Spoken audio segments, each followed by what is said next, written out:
Astrology और नदीम नानी वाले के ऊपर एफआईआर दर्ज हो चुकी है। एनसीसीआई यानी कि नेशनल साइबर क्राइम ने इनको भी अपने घेरे में ले लिया है। जब आप लोग आएंगे नहीं इन्वेस्टिगेशन के लिए, तफ्तीश के लिए, तो फिर आखिरकार एफआईआर दर्ज हो जाती है। अब बाकायदा ये सेशन कोर्ट आएंगे ज़मानत के लिए, फिर क्या करते हैं, क्या वहाँ पर इनको गिरफ़्तार कर लिया जाएगा, क्या गिरफ़्तारी होगी सेशन कोर्ट में, इनको पकड़ लिया जाएगा, या फिर इनकी जानिब से वकला हज़रात पेश होंगे, या फिर ये इंटरम ले लेंगे।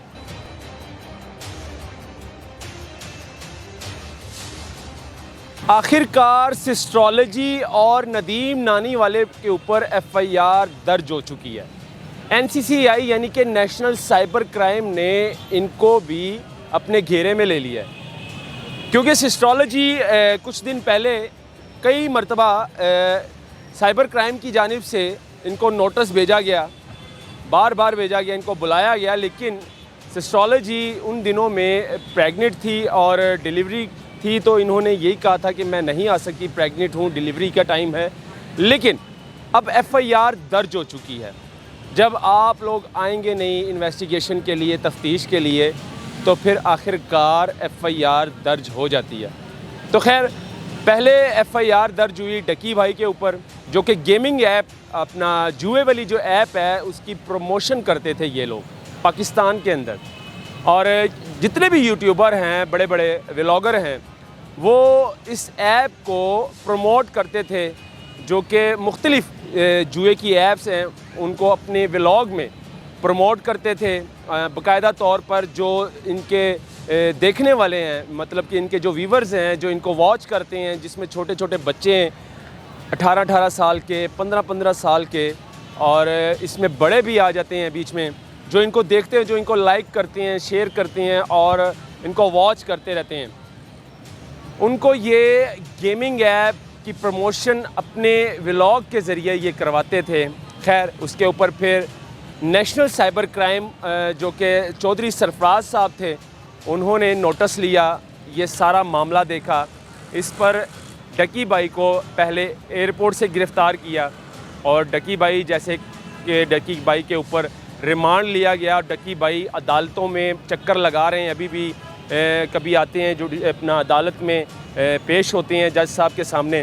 खैर, फिर जो है ना, सरफराज साहब को मुख्तलिफ पॉडकास्ट में बुलाया गया, उनके इंटरव्यूज़ हुए और उनसे पूछा गया कि और कितने व्लॉगर्स हैं जो कि इस तरह गेमिंग ऐप, जुए की जो ऐप है, उनको प्रमोट करते हैं। कई मतलब व्लॉगों पॉडकास्ट में जो एंकर्स हैं उन्होंने पूछा, तो फिर चौधरी सरफराज साहब ने कहा, जो कि डायरेक्टर हैं नेशनल साइबर क्राइम के, उन्होंने कहा कि इसके अलावा बहुत बड़े बड़े नाम हैं जिनको हमने अभी गिरफ़्तार करना है और जिन पर हमने एफआईआर दर्ज करनी है।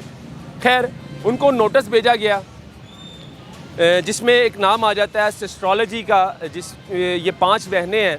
खैर, एस्ट्रोलॉजी जो इकरा कंवल है, बाकायदा तौर पर सिर्फ इकरा कंवल को नोटिस भेजा जाता है कि आप आएँ और अपनी सफाई में कुछ कहें, इन्वेस्टिगेशन आपसे की जाएगी। लेकिन खैर, इकरा कंवल ने बता दिया था कि मैं प्रेग्नेंट हूँ और डिलीवरी, जाहिर सी बात है प्रेग्नेंट हूँ मैं, इसलिए नहीं आ सकती।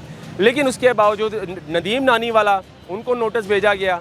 नदीम नानी वाले ने भी सीरियस नहीं लिया इस बात को। उसके अलावा रजब भट्ट, जो कि फेमस यूट्यूबर है और वो आजकल फ़रार है, पाकिस्तान में नहीं है, बैरूनी मुल्क में है, लंदन में है, लेकिन उनको कई मरतबा नोटिस भेजा गया रजब भट्ट को, वो भी नहीं आ सके यहाँ पर। खैर, जब आप लोग आएंगे नहीं, आपको नोटिस भेजा जाएगा, 1 नहीं 2 मरतबा, 3 मरतबा आपको कॉल करके बुलाया जाएगा। उसके बावजूद अगर आप लोग सीरियस नहीं लेंगे तो फिर एफआईआर दर्ज हो जाती है। अब एफआईआर दर्ज हो चुकी है इकरा कंवल पर, जो कि एस्ट्रोलॉजी है एस्ट्रोलॉजी के नाम से इनका एक यूट्यूब चैनल है, और जाहिर सी बात है इकरा कंवल उसको अपना रन कर रही होती है। इसके अलावा नदीम नानी वाला, मतलब कि नदीम मुबारक उर्फ नदीम नानी वाला, उसके ऊपर एफआईआर दर्ज हुई। रजब भट्ट का भी नाम आया बीच में। खैर, अब नेशनल साइबर क्राइम के जो डायरेक्टर थे चौधरी सरफराज साहब को मुअत्तल कर दिया गया था। चौधरी सरफराज साहब कुछ दिन पहले मुअत्तल हो चुके थे, लेकिन जितने भी यूट्यूबर थे वो सब आराम से बैठ गए थे कि भाई अब चौधरी सरफराज साहब तो मुअत्तल हो चुके हैं, इस मामले को लगता है ठंडा कर दिया जाएगा। लेकिन ऐसा हरगिज़ नहीं है। इस मामले को अभी भी चौधरी सरफराज साहब को मुअत्तल करने के बावजूद इस मामले को ठंडा नहीं किया गया। इसको बाकायदा तौर पर देखा जा रहा है और जितने भी यूट्यूबर्स हैं जो कि जुए की ऐप को प्रमोट करते हैं उनके ऊपर बाकायदा तौर पर कार्रवाई की जाएगी। उनको देखा जा रहा है कि भाई और कितने यूट्यूबर हैं।